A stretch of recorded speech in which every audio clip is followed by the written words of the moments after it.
General Hospital's spoiler for Friday, February 2nd predict what Tracy Quarterman wished for has finally come to pass. Tracy wants to see Michael Corrento and Drew Cain's business partnership dissolve because that made part of Ned Quarterman's life worlds. Tracy knew there would never be a successful merger of Aurora Media and ELQ. Tracy will also take advantage of this rare opportunity to carry out some dirty bluffs. Speaking of Drew went toe to toe with Michael. Drew angrily criticized Michael as a traitor after what Michael did. Michael tries to explain, but it became meaningless. Of course, the consequences that Michael will receive could be even worse, because Willow Corrento will also want to divorce Michael. Perhaps what Michael is about to go through will not be much different from Nina Corrento. Meanwhile, Spencer, Costa, and Esme struggle with each other and both fall into the water. Trina Robinson was extremely worried for Spencer's life. It was clear that Trina had seen that Spencer had been injured by Esme toxins containing syringe. Spencer's chances of survival seems to be non-existent.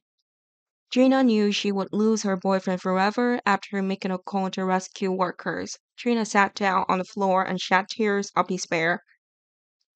Portia Robinson, Laura Collins, Dante Connery, and several others will go to Paris immediately when they receive the news.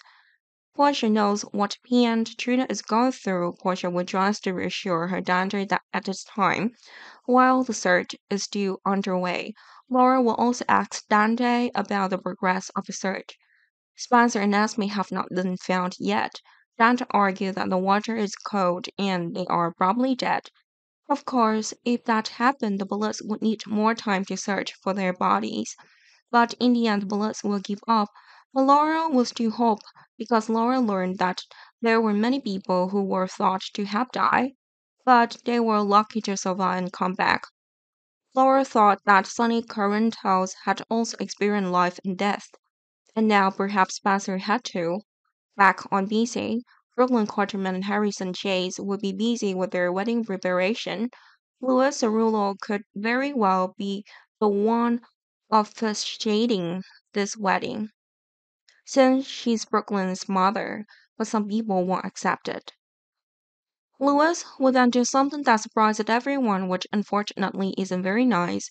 Meanwhile, Adam Wright will also cower in a corner when too many people know about Adam's bad intention. Adam wants to commit suicide and is not ready to accept any advice from anyone. Of course, Felicia Scorpio will not be able to convince the stubborn young man. Felicia would see Collie Spencer soon after and shake her head, but Collie knew what she should do. Collie and her daughter Jocelyn Jacks will continue their plans to convince Adam. What they are most worried about is that Adam may return to his old intention, committing suicide. And if there is a second time, Adam may no longer be lucky. Back with Sonny, Sonny forces Dex Howler to find the person who attacked Sonny and Ava Jerome. Dex knew the task was difficult, but Dex couldn't refuse. Of course, Dex would need time to complete this mission. Sonny would agree and argue that the attacker would definitely return.